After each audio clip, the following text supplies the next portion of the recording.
Uh, one of the things I found out a long time ago, I would watch family dynamics and I'd wonder, why on earth is my family acting this way? It's so frustrating. It gets me aggravated. Uh, an old boss of mine used to say, it's got to be me. It can't be everybody else. It's got to be me. And I found out, he was more right than he thought. Because can we control people? No. No, we can't control others, but we can control ourselves. And I remember for many years watching the dynamics in my family, watching the dynamics in Beth's family, and I'd walk away wondering, what's going on? It just doesn't make sense. Have you ever had it where you've been in a relationship and they were doing things, acting and saying things that it just didn't make sense to you? All right? And it's like, how do you fix a relationship like this? Or a relationship keeps spinning out of control, and no matter how hard you try, you can't get it fixed. I've experienced that way too many times. When you sit and trying to fix a relationship, in those moments, it feels like fixing a relationship is impossible. Have you ever been there? I mean, I'm looking at some of you going, yeah, I've been there, done that. All right? And you know why fixing relationships are so hard? Because most of the time, we figure, well, I'm the right one. I'm the one who's being reasonable here, right? And we think that we're the right one, and guess what? The other person is thinking, well, they're the right one too. It's funny how my way always feels like the right way until someone else thinks that they're right and I'm wrong.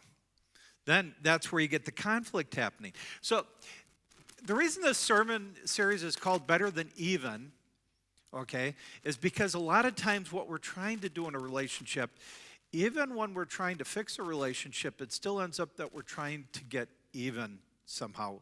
And we're going to be unpacking that. We're going to be unpacking relationships.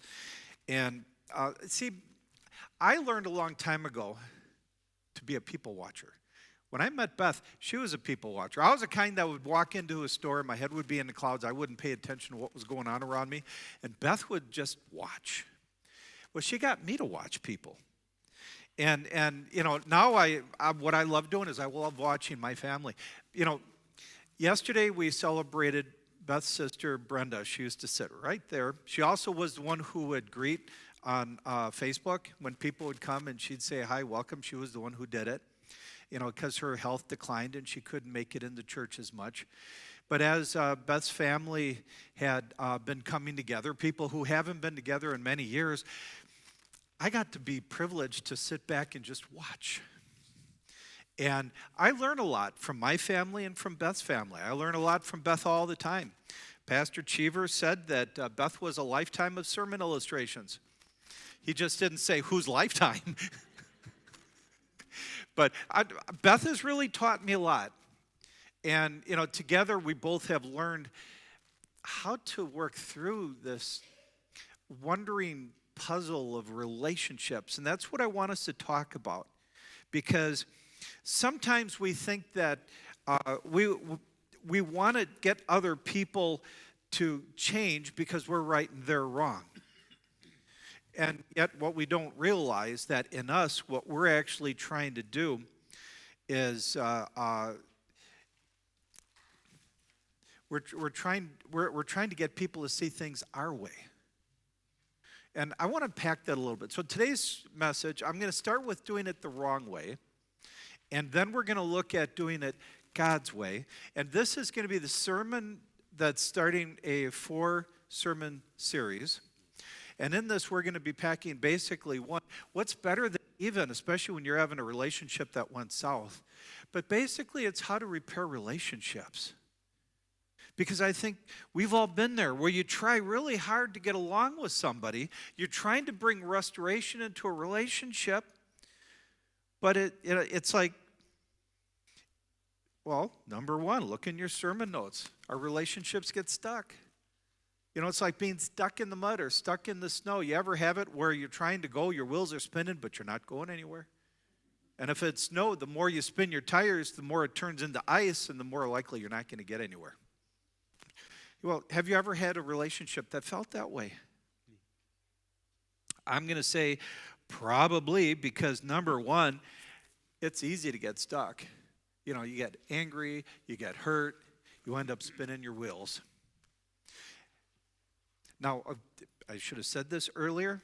I got my head into the introduction. For those who are watching on the live stream, it's great to have you with. And I invite you, one, to start getting ready. We're having communion later. So if you want to get communion, participate in communion with us, you can get like a cracker or bread, juice, or whatever drink you have available. And you can join us for communion. For those of you in the sanctuary, you've got the sermon notes that are on the live stream. Of course, if you're on the live stream and you don't have our app, you can go to Community Church Waterford and download our app too. And on there you'll find sermon notes. But it's so easy for us to get stuck, for us to be hurt and angry and to spin our wheels in a relationship because, well, they're going to see things their way, but I'm going to see things the right way. You ever feel that way? All right. I mean, then after we get into that situation, we can't figure out why the relationship isn't getting any better, why we're not making any progress. I'm going to quote Beth here. I owe her lunch now. She'd say, things would be so much better if you just would think of it my way. We'd have so many less problems if you just do it my way. But how many times have we thought that ourselves? You know, we're thinking this. If you look in your sermon notes, we think, well, if they just see things my way, everything would be what? Okay. Am I the only one who's ever felt this way? Okay. This is the human condition. And you know, see, the thing is, when you think about that fractured relationship, that awkward relationship, that broken relationship in your life, it doesn't matter if it was 50 years ago, 20 years ago, 20 days ago, or right now. It could be with a friend, it could be with a family member, it could be with a coworker, it could be a neighbor, any number of people. How often have deep down you thought, you know, if they just think it my way, everything would be okay? Because we're starting to see them as the problem. So that's why over the next few weeks, what we're going to do is talk about the question that everybody has probably asked themselves, if not throughout their life, at least once or twice. And what's the question? Because remember I said I was watching people, watching my family, watching Beth's family. I said this myself. What's wrong with these people? You know, you wonder, you know, how come these people can't see things the right way? And of course the right. Well, and then you start realizing that, well, they're thinking the same thing about me. You know, but we start thinking they're the problem, that they're the reason the family is in turmoil. They're the reason that Thanksgiving or Christmas or whatever holiday's coming up gets ruined. And you think, you know, if they would just stop thinking that screwed up way and start me thinking my way, our family would be so much better. And you know what? Thinking that way kind of works if you're trying to talk a ninth grader to start studying biology and to get their GPA better, okay? You know, when you're trying to get them to improve their grades so that they have better, schooling, all right, it might work thinking that way. But what do you do if you need to convince a parent, okay, or a in-law to stop walking around your house judging you and judging everything that you do? You know, how can we convince that relative to just knock it off so that you can have them over to the house more often? Okay? Or maybe that sibling, that brother, that brother-in-law, or that sister-in-law that you had a falling out with so many years ago. How can you convince them that they were wrong and if they would just change their thinking that it would be fixed? Unfortunately, the problem is that mindset that I just described, it keeps us divided, not connected. When you start seeing the other person as the problem, that divides us. You know why? Because in our heart, in our very heart, we're thinking that the real issue isn't what's wrong with them. We're really thinking, how do I get these people to see things my way? Like I said, I'm preaching to myself here too. But this is the human condition. Because in our mind, we're thinking my way is the right way. And until they see things my way, until they apologize, they're in the way. And they're holding up progress in the relationship. They're keeping the family in turmoil. They're ruining yet another holiday. And for a lot of people, a natural way of handling these problems is to master the tools to effectively handle relationship management. Because naturally we think that relationships need to be managed, right? So that usually leads to, look in your sermon notes, number 2, that usually leads to us, that didn't go, there we go. The explosive way we like to fix our relationships. Now we're going into, okay, can anybody tell me what C4 is? Yeah, Barb, it's explosives. I'll tell you a quick story. It's not about C4, but it's about explosives. Some of you know this story. I'll be quick. When we lived in DeSoto, there was a gentleman who lived in DeSoto was a thriving town of 366. We lived in a suburb of DeSoto, which was Redmond, which was a population of about 19. All right? On the other side of town was a gentleman who used to, for many years, he managed the sand pit, the gravel pit, because most of the roads around there were gravel, okay? They weren't paved. A very poor county, but a very entertaining area. Well, what a lot of farmers would do is they'd come up to him and they'd borrow some dynamite so they could blow out a stump. All right? So what he decided to do, now this was probably in the 80s. He retired in the 80s. He decided to bring a case of dynamite home so he didn't have to keep going back to the gravel pit to loan out a stick of dynamite. All right? This really happened. By the time I met him, he's in his 90s. He can't live at home anymore, so he ends up going to a nursing home. They decided what they're going to do is they were going to have one of those test burns to help the fire department, practice putting out a house fire. Mm-hmm.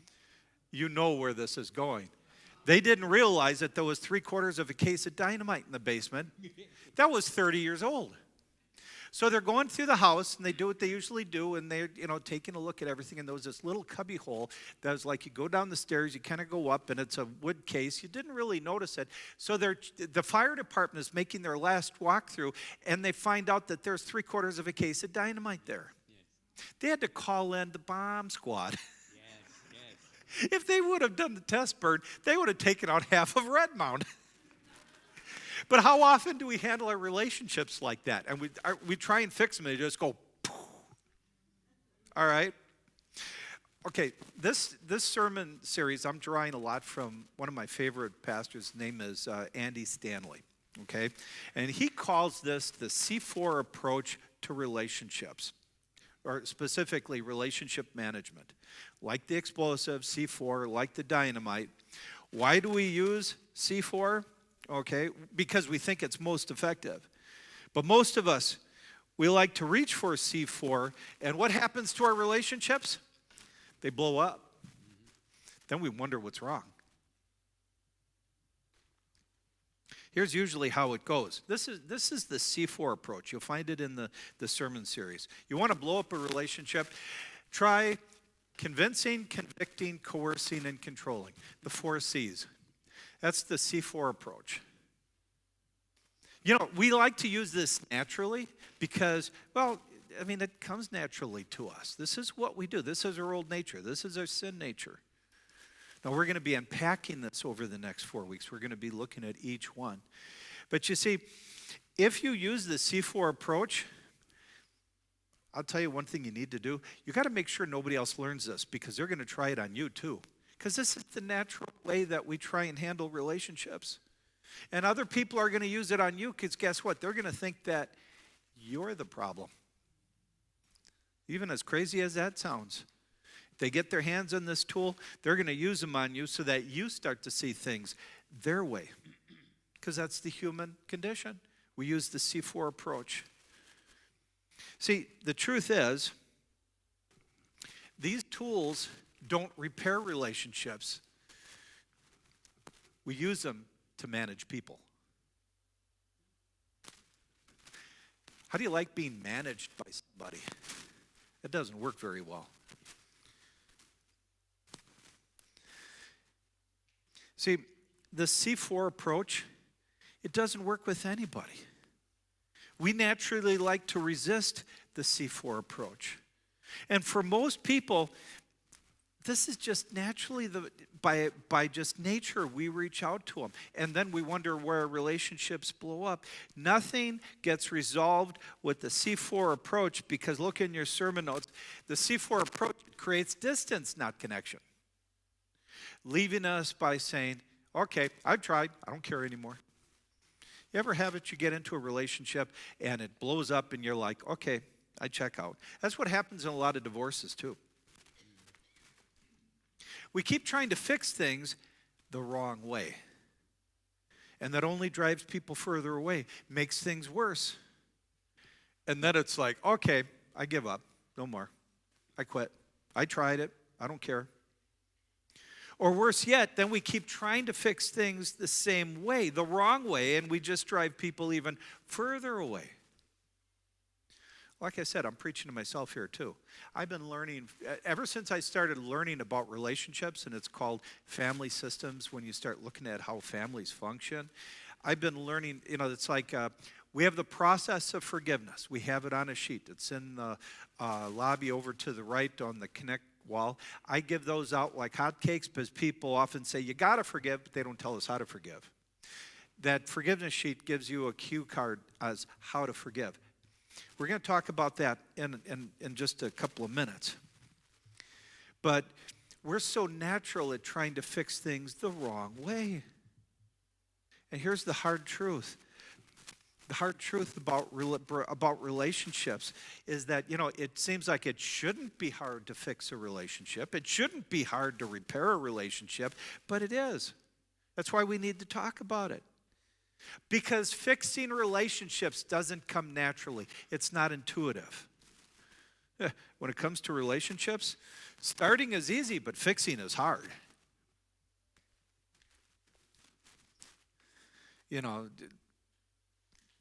Fixing, very difficult. Starting a relationship is easy.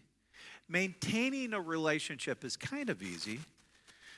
But fixing one, no, that's kind of like fixing a car. It's like working with a car. Relationships are, okay, I'm a mechanic, okay? To me, relationships are kind of like a car. Because it's real easy to start them and drive them, right? How many of you are good at maintaining them? Not so bad. It's not so hard if you got to change the oil, or you take it to a service dealer and you have them change the oil for you. You have it done in 30 minutes or less. That's nice. Maintaining is kind of okay. Maybe get a little expensive. Got to change tires. But then, how often is it easy for you to fix a problem? You get that one light, the check engine light that comes on. Even back when I was pulling wrenches back in the 90s, okay? Yeah, you could just bypass this one, it's called ALDL, and, you put a paper clip in there, you get a flash code, could tell you, okay, this is your O2 sensor. It was easier. Now, you need a computer to work on your car. I was talking to Mike Bishadny. He was talking about how his car, it's a small compact. It has 2 batteries in it. Little one in the back, the big one in the front, and you can't let the car lose its charge because it messes up all the electronics in the car. All right? So you got to keep power going to the car even when you take the battery out, when your battery goes bad. And I was working on one car with a parishioner. In order to get to the battery, you had to take the driver's tire off, then you had to take the wheel well out just to get at the battery, and then it was all corroded up. It took us like 2 hours to change a battery. How many of you remember when it took us 15 minutes? Yeah. So my point is, driving is easy. Maintaining, okay. Fixing it, it's getting harder and harder all the time. Just like relationships. And naturally, our first moves to fixing a relationship are usually, more often than not, the wrong ones. Okay, what did I do there? See, here I go using my hands again. Quick story about my sister-in-law. I didn't say this yesterday. It was me and another person on a Thanksgiving. She was like me, always talked with her hands. I held one arm down, he held the other arm down, and she couldn't talk. I'm probably the same way. Don't try it, please. But See, when we want to fix a relationship, it's usually the wrong one. Because what are we trying to do? We're trying to convince, we're trying to coerce, we're trying to convict, and we're trying to control. And we're still reaching for those tools. And we're using them even when we don't realize it, Really, we use them so often when we're not even realizing it. For example, now I'm going to share with you a controlling statement. Now, the person who uses it thinks it's being compassionate, but it's really not. The receiver is going to think it's insulting, controlling. And usually when you use it, you don't even realize you're using it. Here's the first controlling phrase. Oops, if I offended you, I'm sorry. What you're really saying is, oh, you're just being too sensitive. How many times have you said, well, I'm sorry if I offended you? I did. And actually what you're just saying is, you're just being too sensitive. When you think about, well, I'm sorry I offended, it sounds humble, doesn't it? But really what you're saying is you're being too sensitive because most people wouldn't be offended. You're unintentionally insulting the other person because you're implying that they're less mature than most people. Well, if I offended you, I'm sorry. You should know better. Another statement that we use that's coercive. It doesn't feel like it by the user, but by the receiver, it does. I'm sorry. Why are you still upset? My wife is laughing a lot here. You know what that means, translation? Well, I've done my part. You should be fine by now. There you go. Since you're not fine, there's something wrong with you. Okay, you see where I'm going with this. But you see, that's the problem, is fixing a broken or damaged relationship. It isn't natural. It isn't intuitive. It's a learned skill. That's why we're having the sermon series. Because you see, actually, our church, Christians, we should be countercultural. We should be doing things different from the world. But we end up being just like the world. And if we're just like the world, why should people want to care about Christ? We have to learn to have our relationships different. We got to stop reaching for the wrong tools, saying the wrong things. Now, is this easy to do? No. I've been working on this, since the mid-90s. Have I mastered it, Beth? No. But I'm better than I used to be. Ain't what I used to be. Oh, how's that old saying go? Ain't what I could be, ain't what I should be, ain't what I want to be, but thank God I ain't what I used to be. Yeah. All right? But I have to remind myself not to really beat myself up too much, because the truth is, I was never taught how to do it right. Most of us have never been taught how to have a relationship right. How many of us came from a home where it was modeled by our parents in a healthy way? Some, very few people, yes. But most of us, no. See,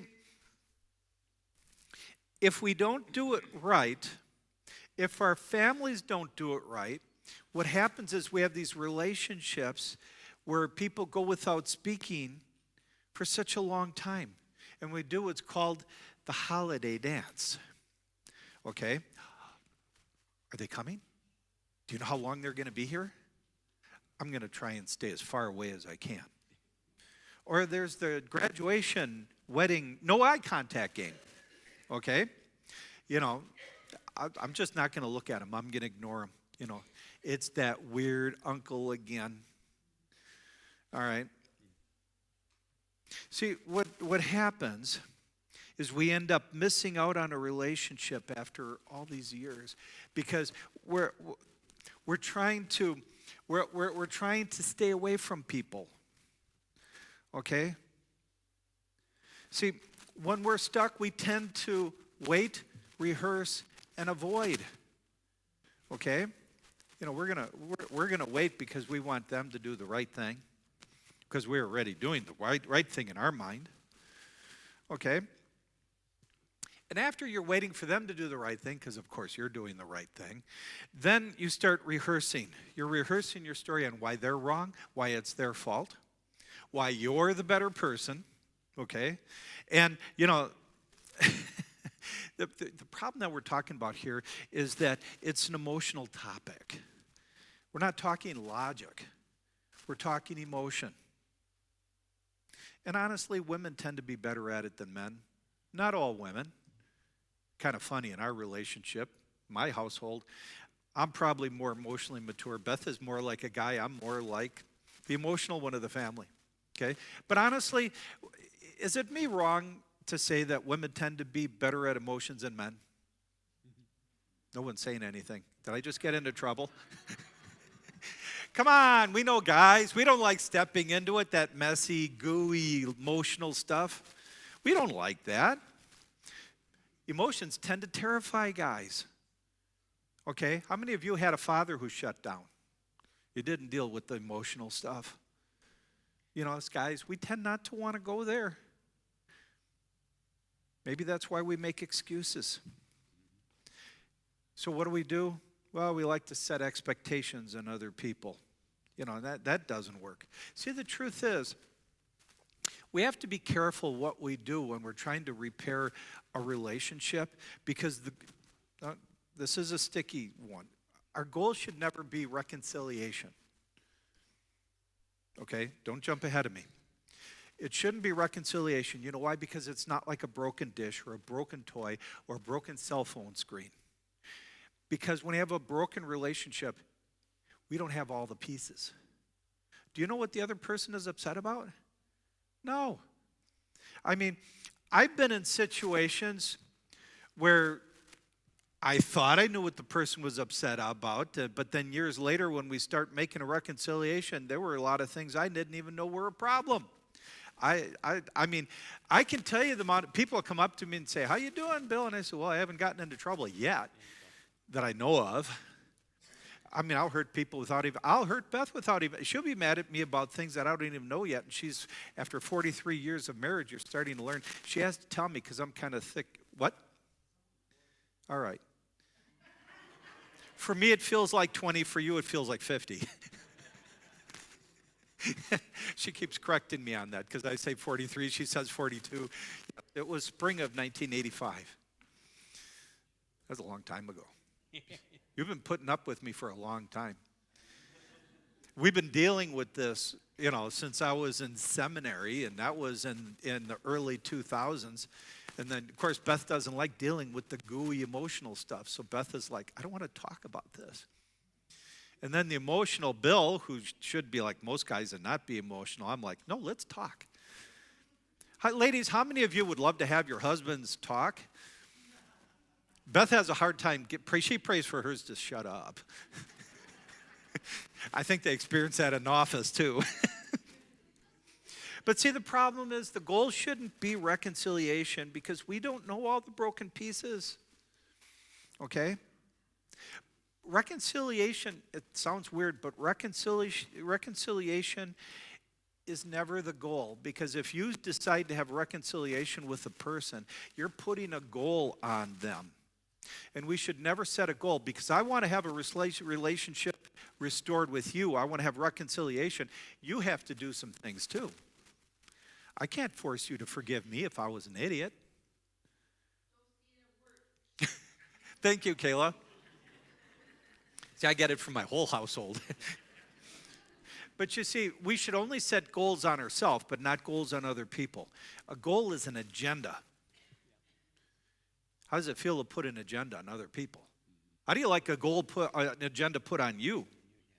I mean, an agenda means that you're a project. We should never be somebody's project. But, when you put an agenda on a person, you're guaranteeing that relationship is always going to be broken. Which, of course, may explain why some of your relationships have not been repaired yet. Why that relationship hasn't been restored. Because no one likes to have an agenda set on them. An agenda starts to become like a third person in a relationship. When you start having an agenda on you, then people are going to be evaluating and judging you. That's why in this sermon series, what we're going to do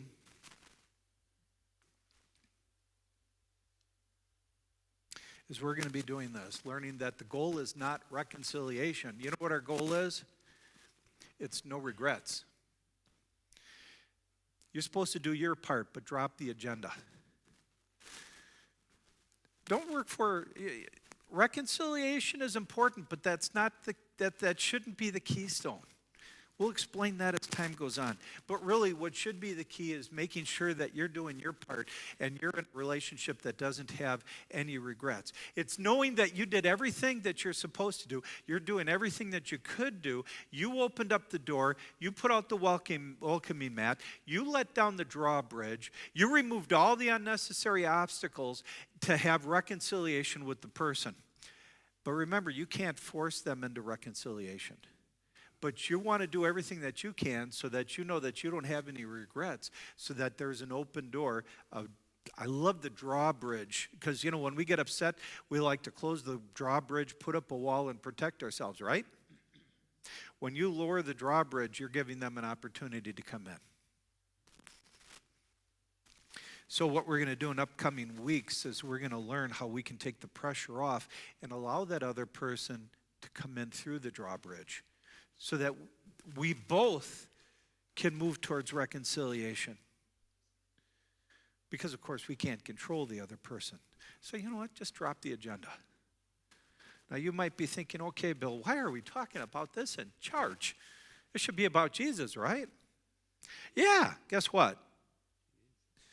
Because this is how Jesus shows us a better way.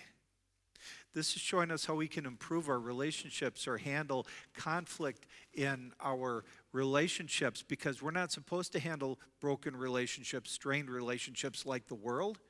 We should be countercultural. We should be different.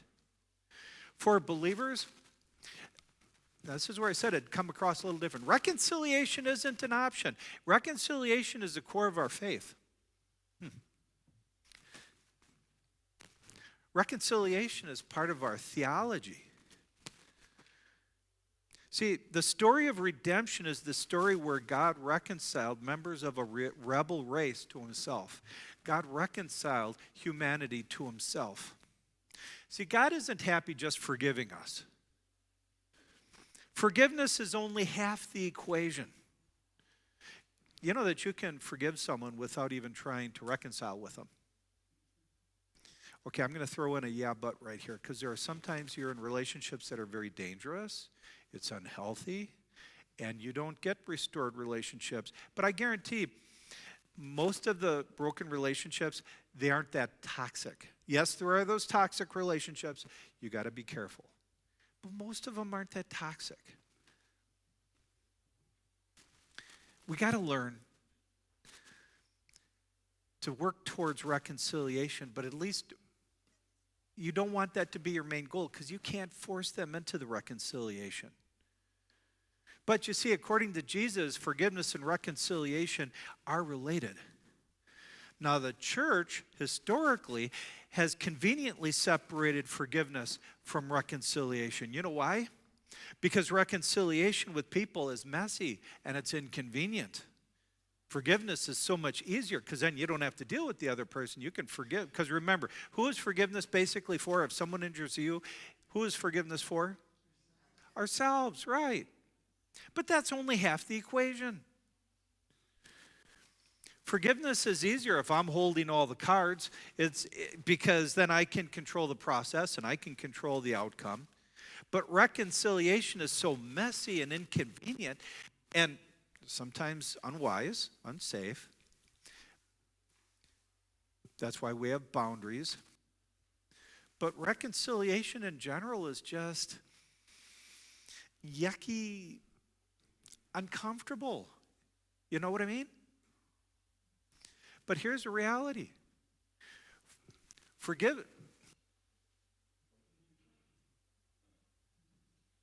Where are you? There we go. Now it worked. It's acting weird today. Must be because it's a change of time. Okay? But you see, forgiveness clears the path. Did I talk about God didn't just forgive us, God went all the way to reconcile us? Nope. I'm looking at this and I'm thinking my phone is not working right. Okay. All right. God didn't just forgive us, he went all the way to reconcile us. See, reconciliation is the win in our relationship with God, and it's our win with each other, because those two are related. Okay? What's the great commandment? It's written above the doors coming into the sanctuary. What's a great commandment? All your heart, mind.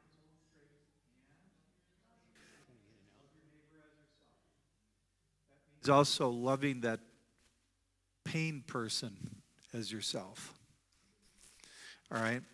So yeah, God went all the way to reconcile us. We can go back to forgiveness. What it does is it clears the path, but reconciliation is walking the path. Forgiveness clears the path, but reconciliation walks the path. It walks it. See, Christianity was reduced to just forgiveness, okay? But even forgiveness with God is only half the solution. God forgives me, I'll forgive you, I'm good to go, all right? That version of Christianity, it just keeps us looking up without looking at our relationships. We're not looking around us. If you read the Gospels, you're going to find that God is not just happy with forgiving us. He wants reconciliation with us. That's how we become a child of God. See, God's forgiveness is a means to an end.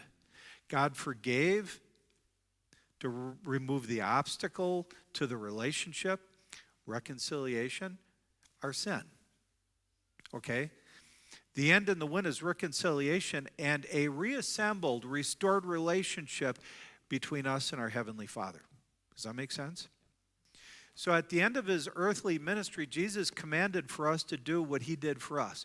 God wants us to do for other people what he did for us. He said to love other people as I have loved you. Love other people as you love yourself. So what I want to do is finish with Philippians chapter 2. You'll see it in the bulletin. And let's see if I can pull it up here real quick. Philippians chapter 2, verse 5. In your relationships with one another, have the same mindset as Christ Jesus. In our relationships, if we're supposed to be different from the world, what we need to do is have the same mindset. Now, what was Jesus' mindset? Well, that's easy. Remember the parable of the lost sheep? Do you remember that one? Okay, Jesus didn't just say, okay, sheep, get your act together. I'll be here when you get your act together. No, he didn't do that. What did he do with the lost sheep? He went after it. So how did Jesus approach his relationships? Well, the religious leaders asked him, well, Jesus, why do you spend so much time with sinners? And Jesus said, well, it's not the healthy who need a doctor, but the sick. I have not come to call the righteous, but sinners to repentance. That's in Luke chapter 5, verse 31 and 32. Jesus could have forgiven at a distance, but he didn't. What did he do? He moved towards reconciliation. Better than even. Name of our sermon series. It requires taking down the things that are keeping us from reconciliation. It means moving in the direction of the unreconciled. If we're choosing to follow Jesus, we're supposed to do the same thing. We're going to move toward that person and doing everything to remove every obstacle that we can. So the goal isn't reconciliation. The goal is no regrets, knowing that we did everything that we could. We want to remove every obstacle that we can so that we can pave the way towards reconciliation. So next week, I'm going to give you the first step, the first decision that you can make that can pave the way to reconciliation. So between then and now, if you look in your sermon notes, go to the right side down on the bottom. What are the two categories you see? Your biggest takeaway. I want you to write down your biggest takeaway.